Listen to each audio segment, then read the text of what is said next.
Você pode nunca ter comprado uma edição da Veja, talvez nunca tenha lido uma Capricho, nem tenha se deixado levar pelas aventuras da Super Interessante. Mas se você cresceu no Brasil, especialmente entre os anos 70 e os anos 2000, a Editora Abril de alguma forma impactou a sua vida. Ela estava no consultório médico, na sala de espera do dentista, na casa da sua avó, nas bancas de jornal da esquina. Nas escolas, era comum ver alunos com páginas de revistas coladas nos cadernos para os trabalhos. Nas casas, as publicações da Abril dividiam espaço com a enciclopédia Barça. Nas prateleiras, as coleções da Disney. Nas conversas durante o almoço de domingo, os temas polêmicos da Veja. Ela foi uma formadora de pensamento, comportamento e cultura no Brasil por mais de meio século. Eu sou a Beatriz Salles e seja muito bem-vinda ao VP Capital. E o mais impressionante é que tudo isso começou com um pato. Sim, um pato. Um certo Pato Donald importado diretamente dos Estados Unidos que desembarcou nas bancas brasileiras em julho de 1950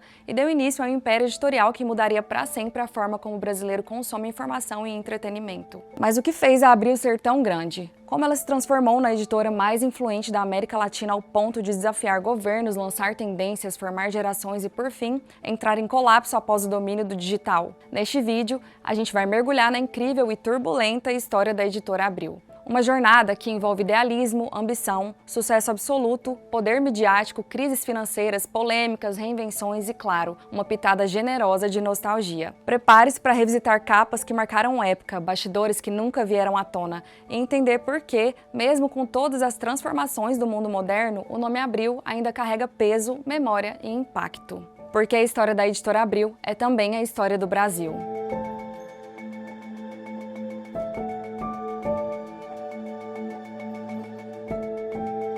Antes de se tornar um magnata da comunicação, Victor Civita era apenas um imigrante com um sonho e uma boa dose de ousadia. Nascido em Nova York em 1907, filho de italianos, Victor cresceu entre três mundos, o europeu, o americano e mais tarde o latino-americano. E foi essa mistura cultural que moldou sua visão de negócios, seu faro editorial e sua obstinação em apostar em algo que, para muitos, parecia absurdo: criar uma editora de revistas no Brasil no final dos anos 40. Naquela época, o país ainda era essencialmente rural, com uma taxa de analfabetismo altíssima e uma população urbana muito menor. Revistas eram um produto para poucos, mas Victor via algo que ninguém mais via: um Brasil em transformação, uma classe média ascendente e uma população jovem e curiosa por cultura, pop, ciências, histórias e principalmente diversão. Foi então que ele teve uma ideia inusitada: trazer os personagens da Disney para o Brasil. O país já conhecia Mickey e companhia, mas de forma esparsa e muitas vezes pirata. Victor queria fazer diferente. Queria trazer a autenticidade americana com qualidade gráfica, tradução profissional, periodicidade garantida e, o mais importante, com licença oficial da própria Walt Disney Company. Para isso, ele teve que convencer ninguém menos do que o próprio Walt Disney. E conseguiu. Em 1950, nascia a Editora Abril e sua primeira publicação seria um marco: a revista O Pato Donald, com tiragem inicial de 35 mil exemplares. O nome Abril veio de uma editora italiana, Rizzoli, que usava esse nome para publicações sazonais e que Victor gostava pela sonoridade leve, positiva e universal. O sucesso foi instantâneo. O Pato Donald se tornou um fenômeno entre as crianças e adolescentes da época. Era algo novo, colorido, divertido, regular. Rapidamente, a Abril começou a lançar outros títulos com personagens da Disney: Mickey, Zé Carioca, Tio Patinhas. Em pouco tempo, as bancas de jornal se tornaram vitrines encantadas para a imaginação. Mas a Abril não parou por aí. Victor não queria apenas entreter, ele queria informar, educar e formar. Ele sabia que o Brasil tinha um enorme potencial para se tornar um mercado editorial de peso e começou a planejar sua expansão. O que poucos sabiam na época é que aquele homem, apaixonado por tinta, papel e ideias, estava fundando um império que influenciaria toda uma nação. O Pato Donald foi só o começo.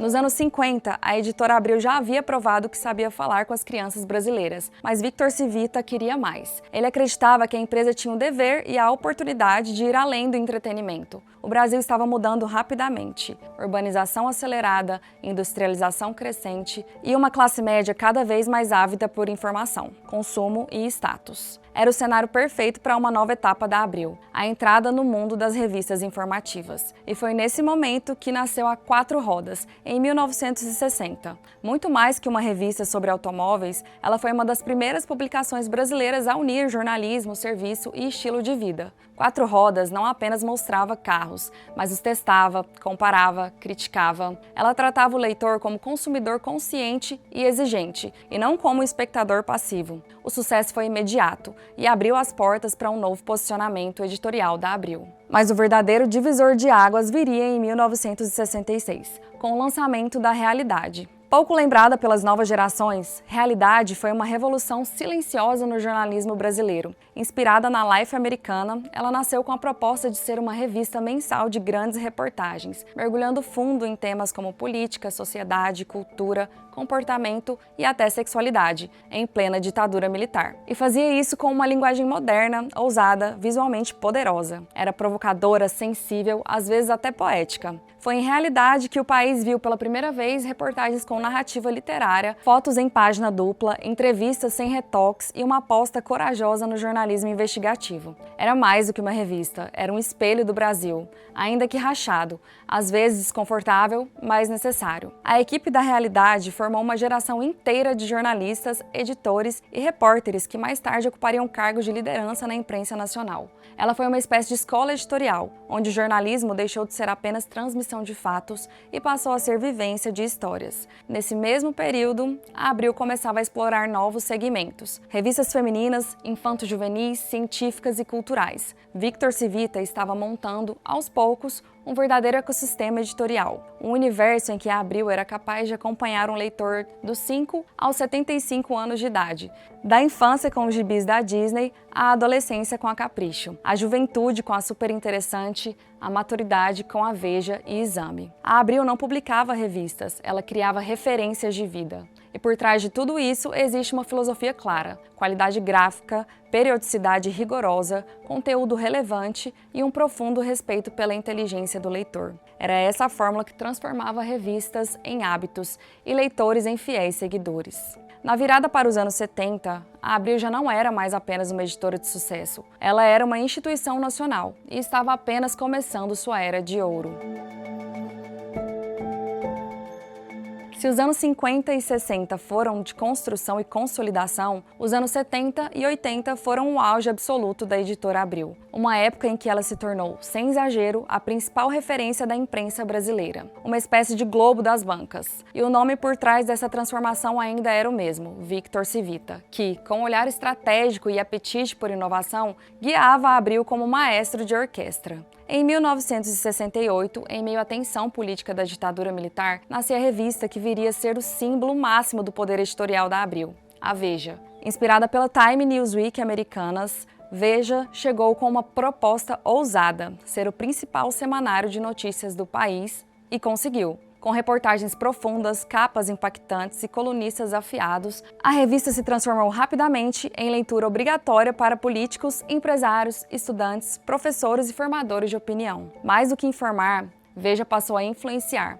Ela pautava os debates públicos, criava personagens e, em muitos momentos, decidia o tom da conversa nacional. Suas capas viravam debates nas salas de aula, nas reuniões de trabalho, nas rodas de amigo, combinando jornalismo investigativo com uma narrativa direta e acessível. Veja foi, por décadas, um verdadeiro termômetro do Brasil. Mas o domínio da Abril ia muito além da política. Em 1961, a editora havia lançado uma revista voltada para o público feminino que, com o tempo, se tornaria referência absoluta: a Cláudia. Pensada inicialmente como um guia prático de culinária, moda e cuidados domésticos, Cláudia evoluiu. Com o tempo, passou a discutir sexualidade, independência, carreira e maternidade de um jeito inédito. Ela falava com a mulher brasileira em um momento em que quase ninguém falava, e fazia isso com respeito, leveza e inteligência. Cláudia não apenas acompanhou o empoderamento feminino, ela ajudou a promovê-lo. Para muitas mulheres, era a única fonte de informação confiável sobre temas como autoestima, saúde mental, contracepção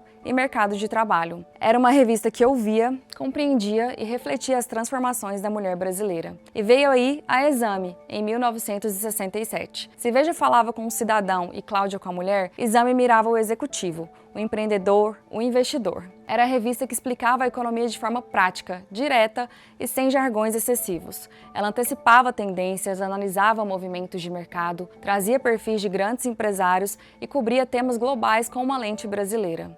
Exame transformou o modo como o brasileiro médio via o mundo dos negócios. Tornou-se leitura obrigatória para quem queria entender o cenário econômico ou simplesmente parecer bem informado em reuniões corporativas. O resultado desse tripé, Veja, Cláudia e Exame, foi um domínio quase absoluto das bancas, mas a Abril não parava por aí. Nos anos 70 e 80, a editora diversificou ainda mais o seu catálogo. Vieram a Placar, Futebol, a Nova, versão brasileira da Cosmopolitan, a Boa Forma, a Saúde, a Manequim e dezenas de outras. A empresa passou a operar como um relógio suíço. Equipes de jornalistas, editores, diagramadores, fotógrafos, tradutores e revisores trabalhavam de forma coordenada, produzindo conteúdo de altíssimo nível, com prazos rígidos e acabamento gráfico impecável. Em seus tempos áureos, a editora Abril era uma verdadeira fábrica de revistas, capaz de lançar novos títulos com precisão cirúrgica, identificar nichos de mercado e se antecipar às demandas do público. O lema interno era claro: liderar ou não estar. E liderava. Nas décadas de 70 e 80, a Abril não era apenas uma editora, era uma potência cultural, uma autoridade moral, uma voz quase incontestável na vida do brasileiro urbano e escolarizado. Seus editoriais influenciavam decisões de governo, suas reportagens ganhavam prêmios internacionais e seus produtos estavam presentes em praticamente todas as casas de classe média do país. Victor Civita, já então um nome lendário da comunicação brasileira, assistia ao crescimento de sua criação com a serenidade de quem sabia que havia construído algo muito maior do que ele mesmo, um império editorial. Sim, mas também um pilar da cultura brasileira contemporânea. E o mais incrível, o melhor ainda estava por vir. Durante os anos 80 e 90, a editora Abril não era apenas uma editora, era uma usina de cultura. Seus produtos não só informavam, eles formavam. O brasileiro lia Abril para saber o que vestir, o que pensar, o que comprar, o que ouvir, o que cozinhar, o que sonhar. E essa influência se dava em múltiplas frentes, das bancas de jornal às salas de aula, passando por consultórios, salas de estar e mochilas escolares. A Abril foi pioneira na segmentação editorial no Brasil. Ela entendia que o público não era uma massa homogênea, mas sim um mosaico de interesses, faixas etárias, estilos de vida. E foi a partir desse olhar que nasceram revistas que se tornariam verdadeiras instituições. Uma delas foi a Capricho. Embora tivesse nascido em 1952 como uma revista para adolescentes da elite paulistana, foi nos anos 90 que ela encontrou sua verdadeira identidade, a voz das adolescentes brasileiras. Moda, paquera, autoestima, dúvidas sexuais, dramas escolares, música pop, ídolos da TV, tudo era abordado com leveza, humor e, acima de tudo, empatia. A Capricho era como uma melhor amiga de papel, uma espécie de oráculo emocional para milhões de meninas que se viam representadas, talvez pela primeira vez, nas páginas coloridas da revista. Outro fenômeno foi a Super Interessante. Lançada em 1987, ela nasceu como um projeto experimental, inspirada na espanhola Muy Interesante, mas logo encontrou um caminho próprio. Seu diferencial? Tornar ciência, história, tecnologia e curiosidades do mundo acessíveis, visuais e empolgantes. A Super falava com o jovem curioso, o nerd da escola, o leitor casual, o adulto entediado e conseguia encantar a todos. Era a única revista onde você podia aprender sobre buracos negros, dinossauros, inteligência artificial, sociedades secretas, tudo isso na mesma edição, com linguagem simples, infográficos criativos e um texto que parecia conversar com o leitor. A Super Interessante transformou o conhecimento em entretenimento e criou uma legião de fãs que esperavam ansiosamente por cada nova edição. Em 2001, a Abril também conquistou uma geração com a Mundo Estranho, uma espécie de irmã mais jovem da Super, voltada para perguntas bizarras, listas curiosas e conteúdos que iam do esquisito ao perturbador, sempre com aquele tom irresistível de "você sabia que?". Era a revista perfeita para o adolescente inquieto, provocador, cheio de perguntas. Mas não eram só jovens que tinham vez. A Abril também era dona de títulos como Boa Forma, que promovia um novo estilo de vida baseado em bem-estar e saúde, antes mesmo do termo fitness ser popular, e de revistas como Saúde é Vital, Manequim Jardim, Viagem e Turismo, Arquitetura e Construção, entre tantas outras, cada uma com seu público cativo, seu universo temático e sua linguagem própria. E havia ainda um braço editorial que tocava diretamente a memória afetiva de muitas famílias brasileiras, as publicações colecionáveis. Na década de 80 e 90, as coleções da Abril viraram mania nacional. Enciclopédias temáticas, coleções de história universal, guias de culinária, dicionários ilustrados, coleções sobre o corpo humano, informática, animais, arte. As bancas se tornaram um centro de distribuição de conhecimento acessível e bem produzido. As pessoas montavam pastas, completavam volumes, trocavam edições repetidas, era quase um ritual e uma forma de ascensão simbólica para muitas famílias. Ter uma coleção completa da Abril na estante era um sinal de prestígio. A Abril também teve um papel fundamental na educação informal de milhões de brasileiros. Muitas escolas usavam textos e reportagens das revistas em suas aulas. Professores recortavam imagens, alunos colavam em cartolinas. Era um conteúdo tão bem produzido que ultrapassava seu propósito original. E não podemos esquecer da linha de revistas Disney, que continuava forte mesmo com a chegada dos anos 80 e 90. Além dos clássicos como Mickey, Tio Patinhas e Zé Carioca, a Abril publicava quadrinhos de heróis, Marvel,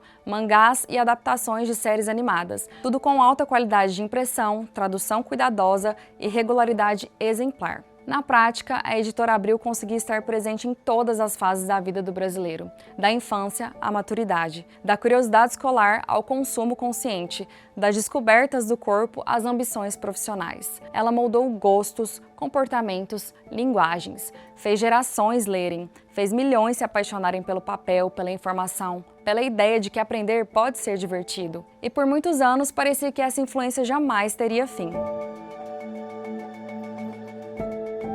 Durante décadas, a editora Abril foi sinônimo de sucesso editorial. Tudo que ela tocava parecia se transformar em ouro. Seus títulos dominavam as bancas, suas capas viravam referência, suas equipes editoriais eram formadas por alguns dos profissionais mais respeitados do mercado. Mas o mundo, como sempre, mudava. E a Abril, que sempre esteve um passo à frente, pela primeira vez ficou para trás. No final dos anos 90 e início dos anos 2000, a internet começou a ganhar força no Brasil. Ainda devagar, ainda limitada, mas com um potencial transformador evidente. Sites de notícia em tempo real, blogs pessoais, fóruns de discussão, redes sociais. Tudo começava a tomar forma. O acesso à informação estava deixando de ser uma exclusividade dos grandes grupos editoriais, e a forma de consumir conteúdo estava mudando drasticamente. A Abril tentou reagir, criou portais, investiu em presença digital, lançou versões online de suas principais revistas, mas a transição foi lenta, hesitante e, em muitos casos, reativa demais. A cultura corporativa da Abril moldava ao longo de décadas no modelo impresso, com prazos longos, planejamento milimétrico e estruturas hierárquicas. Não se adaptava facilmente ao ritmo frenético, caótico e experimental da web. Enquanto isso, o público migrava. Primeiro aos poucos, depois em massa. Os leitores começaram a trocar as bancas pelos sites. Os adolescentes deixaram de comprar capricho para seguir influenciadores no YouTube. Os executivos abandonaram a Exame por newsletters especializadas. Os curiosos trocaram a Super Interessante por canais no TikTok e podcasts. E, mais importante, ninguém mais queria pagar por informação. A Abril, como outras gigantes da mídia impressa, viu sua receita despencar. A publicidade, que sustentava boa parte do modelo de negócios, migrou para o digital, mas não para ela. Os anúncios agora estavam no Google, no Facebook, no Instagram, e a concorrência, antes restrita a outras revistas e jornais, passou a incluir qualquer criador de conteúdo com o celular na mão. A editora tentou resistir. Reduziu tiragens, aumentou preços, fechou títulos menos rentáveis, começou uma verdadeira guerra interna por corte de custos. Redações inteiras foram desfeitas, revistas icônicas encerradas sem cerimônia. Funcionários com décadas de casa foram demitidos. Os corredores antes vibrantes da sede na Marginal Pinheiros, em São Paulo, começaram a esvaziar. Um símbolo do declínio foi o fechamento da revista Capricho Impressa, em 2015. Por anos, ela havia sido líder absoluta no público adolescente. Sua morte não foi apenas editorial, foi emocional. Era como se uma geração inteira estivesse sendo oficialmente desligada da imprensa tradicional. Pouco tempo depois, outras baixas se seguiram. Mundo Estranho, VIP, Boa Forma, Placar. Um a um, os títulos foram caindo. E não apenas pelas transformações tecnológicas, mas por decisões corporativas, erros estratégicos e uma certa resistência em aceitar que o mundo que consagrou a Abril já não existia mais. A editora, que já foi uma das empresas mais desejadas para se trabalhar no Brasil, começou a aparecer em reportagens por motivos bem diferentes. Demissões em massa, dívidas acumuladas, atrasos em salários, processos trabalhistas. O império, que antes dava as notícias, passou a ser notícia por sua queda. No campo editorial, a qualidade caiu. Com equipes enxutas, prazos cada vez menores e menos investimento,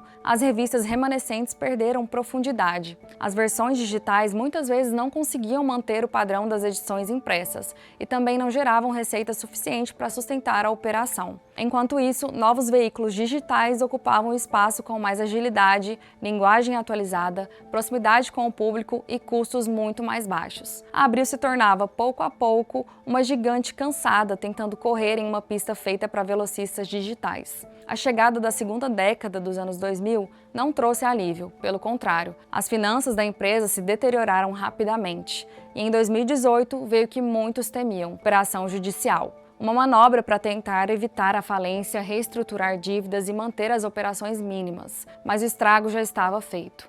A Abril, que durante tanto tempo ditou as regras do jogo, agora tentava sobreviver em um mundo que ela mesma ajudou a construir, mas não conseguiu dominar.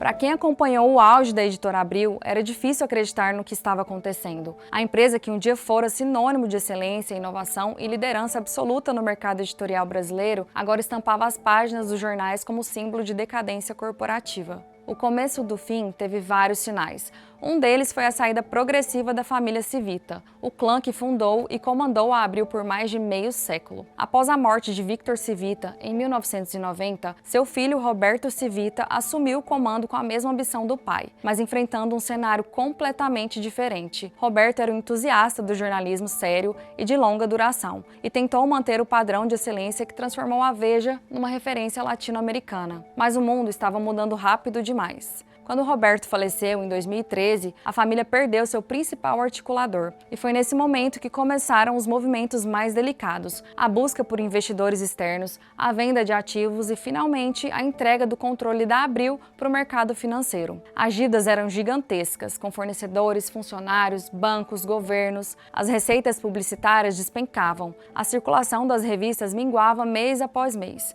e a estrutura, inchada, cara e antiquada, se tornara insustentável. Em 2018 veio o golpe mais duro: a recuperação judicial.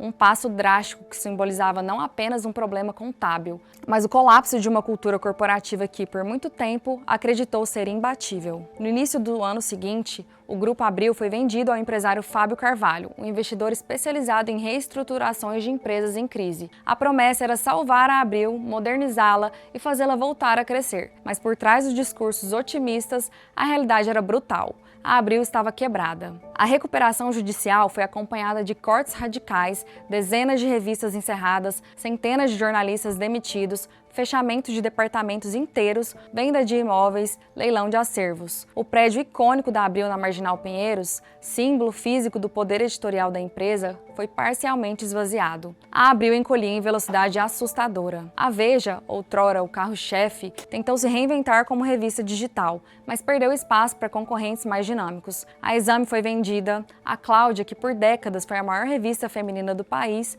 perdeu sua força editorial. A Super Interessante, ainda querida por muitos, reduziu drasticamente sua equipe e periodicidade. E outras, como Playboy, Mundo Estranho, Capricho, simplesmente desapareceram das bancas e da memória das novas gerações. Mais do que uma crise financeira, o que se assistia era o encerramento de um ciclo histórico. A Abril, que por tanto tempo dominou a comunicação impressa brasileira, não conseguiu fazer a transição para o mundo digital com a mesma genialidade que construiu seu império no papel. Sua estrutura engessada, sua resistência em abandonar modelos antigos e sua dificuldade em dialogar com as novas linguagens da internet foram fatais. Além disso, os novos donos da Abril passaram a ser criticados por ex-funcionários e analistas do mercado por uma gestão focada demais na rentabilidade de curto prazo, sem investir de fato em conteúdo, inovação ou na valorização do capital humano. A ideia de salvar a Abril se perdeu em um processo de enxugamento que, para muitos, soou mais como desmonte. E assim, uma a uma, as colunas que sustentavam o Império Abril foram ruindo.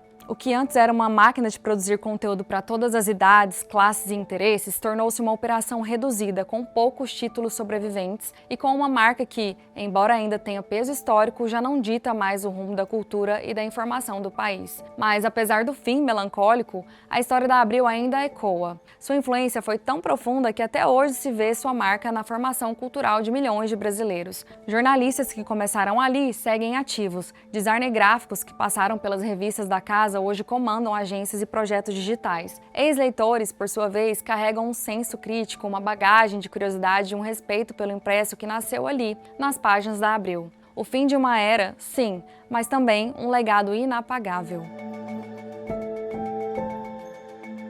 Depois da tempestade, da queda, dos cortes e do silêncio editorial que se abateu sobre muitos de seus títulos, uma pergunta inevitável ficou no ar. O que restou da editora Abril? A resposta, à primeira vista, pode parecer simples. Restaram algumas revistas, poucas, como Veja, Cláudia, Super Interessante e Quatro Rodas, que ainda circulam, agora com tiragens reduzidas e versões digitais adaptadas aos novos tempos. Restaram algumas marcas, nomes poderosos que carregam décadas de história e que ainda despertam respeito no mercado. E restou um esqueleto de uma gigante, uma operação mais enxuta, focada em menos títulos, tentando manter alguma relevância no cenário cada vez mais dominado por mídias sociais, influenciadores e veículos nativos digitais. Mas o verdadeiro legado da Abril vai muito além do que ainda está nas bancas ou nos sites. O que restou da Abril está espalhado pelo país, em forma de memória coletiva. Está no acervo das escolas públicas que usaram suas revistas como material complementar. Está nas casas de família, onde coleções completas de fascículos ainda ocupam instantes com orgulho. Está nas lembranças de quem esperava ansiosamente a nova edição da sua revista favorita no fim de semana. Está nas conversas de quem aprendeu, questionou, descobriu e até se apaixonou com uma ajuda de um conteúdo que vinha impresso em páginas cheirosas e bem diagramadas. A Abril deixou um rastro de formação cultural profundo. Ela ajudou a consolidar o hábito de leitura no Brasil, popularizou temas que antes pareciam distantes ou inacessíveis: política, economia, ciência, comportamento, educação sexual, feminismo, saúde mental, sustentabilidade. Ajudou a construir vocabulário, repertório, olhar crítico. Ela criou referências visuais e editoriais que moldaram o design gráfico e o jornalismo impresso nacional. Pioneira na forma de apresentar infográficos, na diagramação limpa, nas reportagens e estilo literário, no cuidado com a fotografia editorial. Seu padrão virou modelo, seu estilo virou escola. Profissionais que passaram pela Abril levaram sua marca para o mercado inteiro. Grandes nomes do jornalismo, da publicidade, da comunicação e do entretenimento foram formados ali. Para muitos, trabalhar na Abril era o ápice da carreira. Era onde se aprendia como fazer jornalismo de verdade, com rigor, ética e apuro técnico. Mesmo nos bastidores, a editora funcionava como uma espécie de universidade informal da imprensa brasileira.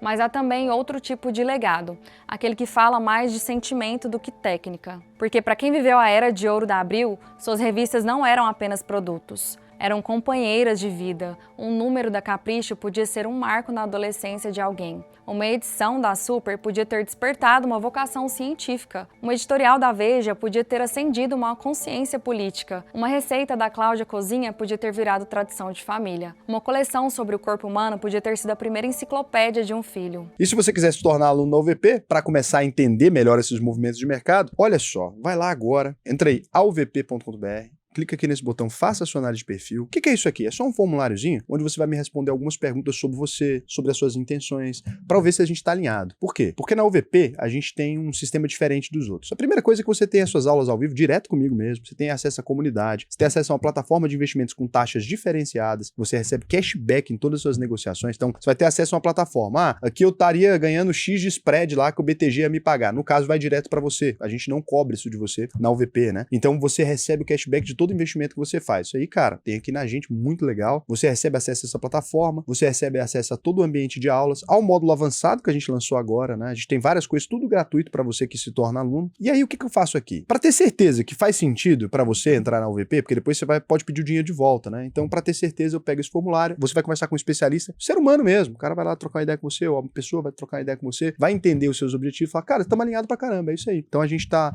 bem alinhado, faz sentido para você entrar na UVP, e aí você entra e vai ser um prazer para mim te ensinar a investir no Brasil e no mundo inteiro. A Abril estava presente nos ritos de passagem do brasileiro urbano de classe média, e mesmo para quem não lia, ela estava no ambiente, no imaginário. Sua presença era tão forte que bastava passar o olho numa banca para saber. Havia uma nova capa da Veja, uma nova edição da Mundo Estranho, uma nova coleção imperdível chegando. Hoje, com o declínio das bancas, a transição para o digital e a multiplicidade de fontes de conteúdo, essa centralidade se perdeu. O mundo mudou, as pessoas mudaram, os hábitos mudaram. E a Abril, que por muito tempo ditou hábitos, não conseguiu acompanhar esse ritmo. Mas o que ela deixou é tão sólido, tão entranhado na memória cultural do país que ainda reverbera, ainda é sentido, ainda é lembrado, com saudade, com respeito e às vezes com um lamento silencioso de que tenha acabado do jeito que acabou. Porque mesmo com todos os erros, excessos e tropeços, a Editora Abril foi uma das maiores forças culturais do Brasil contemporâneo. Uma potência editorial que ousou sonhar alto, que revolucionou a forma de produzir e consumir informação, que moldou gerações e que até hoje continua viva, mesmo que agora mais como legado do que como presença.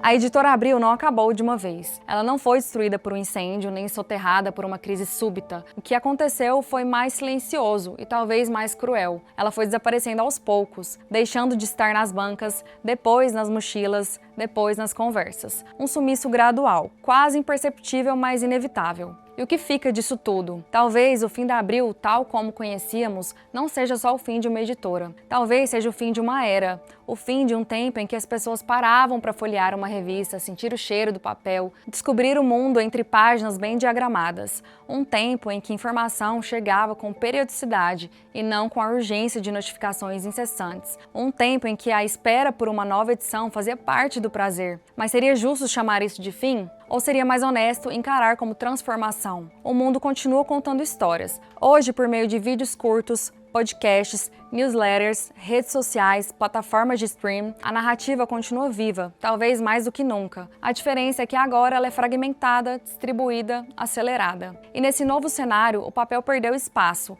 mas a necessidade de boas histórias continua sendo essencial. A Editora Abril ensinou o Brasil a contar histórias, e mais do que isso, ensinou milhões de pessoas a entender essas histórias, a procurar mais, a duvidar, a se informar, a pensar.